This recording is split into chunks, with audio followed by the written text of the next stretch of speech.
حال ہی میں 1 اپریل کو حکومت اور مدارس کے جو ارباب اختیار ہیں، جو 5 وفاق ہیں پاکستان میں مختلف مسالک کے، ان کے جو رہنما ہیں، اور اس کے علاوہ ویسے جو علماء اکرام معروف ہیں ان کو رہنما اور بڑا سمجھا جاتا ہے، تو ان کی ایک بڑی تعداد نے آرمی چیف سے بھی ملاقات کی ہے، اور اسی طرح انہوں نے عمران خان صاحب وزیر اعظم سے بھی اور صدر سے بھی ملاقات کی ہے، اور یہ ملاقات بڑے خوشگوار ماحول میں ہوئی ہے اور تفصیلی ہوئی ہے۔ تو اس حوالے سے آج ہم اس عنوان پہ بات کر رہے ہیں کہ حکومت اور مدارس کا ایک پیج پر آنا یہ کیسا ہے،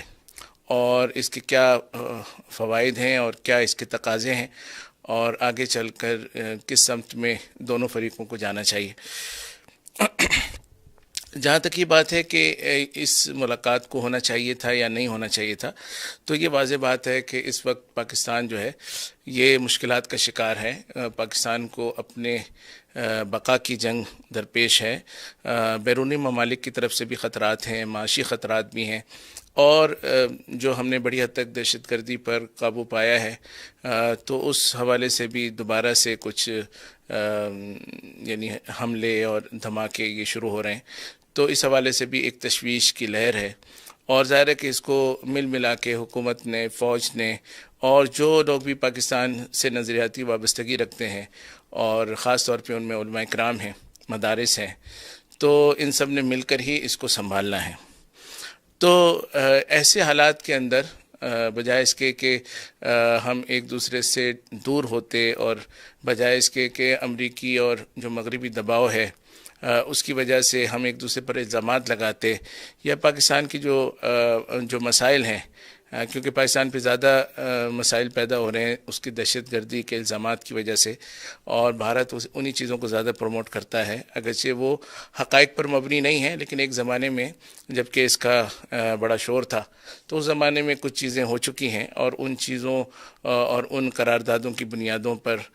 بھارت بھی اور دیگر ممالک بھی پاکستان پہ دباؤ ڈالتے ہیں،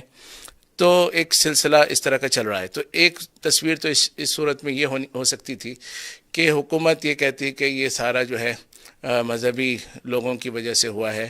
اور مذہب اور دہشت گردی میں وہ فرق نہ کرتی، مدارس جو کہ ایک تعلیمی نیٹ ورک ہے اس میں اور کالعدم تنظیموں میں فرق نہ کرتی، اور اسی طریقے سے جو بھی یعنی مختلف مسالک ہیں ان کے درمیان جو چھوٹے موٹے اختلافات ہیں اس کو ایک اختلاف کے طور پہ نہ دیکھتی، بلکہ اس کو ایک تھریٹ کے طور پہ دیکھتی، تو یہ بھی ہو سکتا تھا، اور اس کا نتیجہ یہ ہوتا ہے کہ فوج بھی مدارس کو برا بھلا کہہ رہی ہوتی، حکومت بھی برا بھلا کہہ رہی ہوتی، اور ادھر سے مدارس کی طرف سے بھی ظاہر ہے اس کا ایک مزاحمتی رسپانس آ رہا ہوتا۔ ایک تو یہ اس قسم کی صورتحال ہو سکتی تھی، کیونکہ جب بھی کرائسس ہوتا ہے تو اس وقت لوگ اپنے آپ کو نہیں سنبھال پاتے، یعنی اس میں جذبات میں آ جاتے ہیں، گھبرا جاتے ہیں، اور ایک نارمل جو ان کو ایک رسپانس دینا چاہیے وہ نہیں دے پا رہے ہوتے،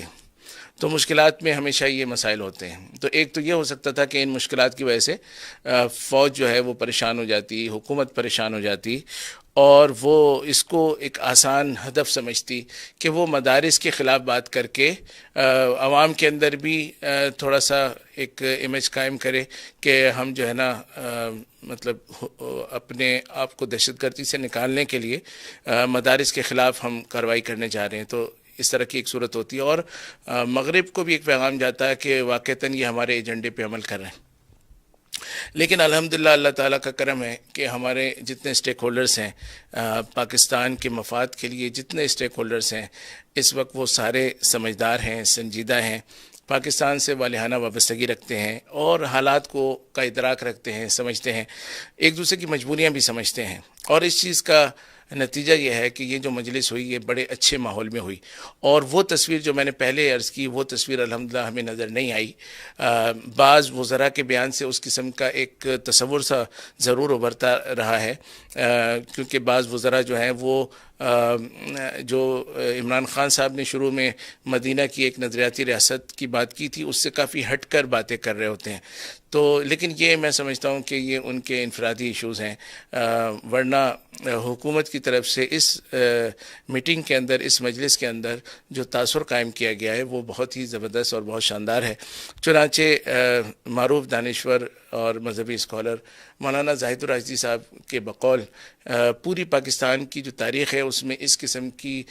مجلس اور اس قسم کی میٹنگ کی جو ہے وہ کوئی بھی نظیر اور کوئی بھی مثال نہیں ملتی، یعنی وہ اس حد تک اس میٹنگ کو خوشگوار اور مثبت سمجھ رہے ہیں۔ اسی طرح جو وفاق المدارس کے بڑے ہیں حنیف جالندری صاحب، انہوں نے بھی یہی بات فرمائی کہ یہ بہت ہی مثبت انداز میں سب چیزوں کو لیا گیا، اور جو ہمارے دلوں میں شکوے شکایات تھے وہ بھی ہم نے بیان کیے، اور وہاں سے بھی حکومت اور آرمی چیف کی طرف سے بھی یہ ساری باتیں سامنے آئیں کہ ہمارے حقیقی مسائل کیا ہیں اور ان کو کس چیز میں ہم سے تعاون چاہیے اور کس طریقے سے ہم حالات کو سلجھا سکتے ہیں۔ تو یہ دوسری تصویر بنی ہے، یعنی پہلی تصویر وہ ہوتی جس میں ہم ایک دوسرے کو تانے دے رہے ہوتے، ایک دوسرے سے لڑ رہے ہوتے، ایک دوسرے کے خلاف الزامات لگا رہے ہوتے، دلائل کے انبار جمع کرتے، اور اس کے نتیجے میں ہم ایک دوسرے سے دور ہوتے۔ اور یہی جو ہمارے دشمن ہیں ان کا ٹارگٹ ہے کہ پاکستان کو کے دفاع کے لیے جو نظریاتی طاقتیں ہیں، جو ان کے پاس قوتیں ہیں، جو ان کے پاس عسکری طاقت ہے، سیاسی طاقت ہے، مذہبی ایک اخوت ہے، یہ سب چیزیں جو ہیں یہ ٹوٹ جائیں اور نتیجے میں پاکستان ان ممالک کے لیے تر نوالا بن جائے۔ لیکن یہ ان کی خام خیالی ہے۔ الحمدللہ جیسے حالات وہ بگاڑنے کی کوشش کرتے ہیں، اللہ تعالیٰ اس مملکت خداداد پاکستان کو اور زیادہ مضبوط اور مستحکم کر دیتے ہیں۔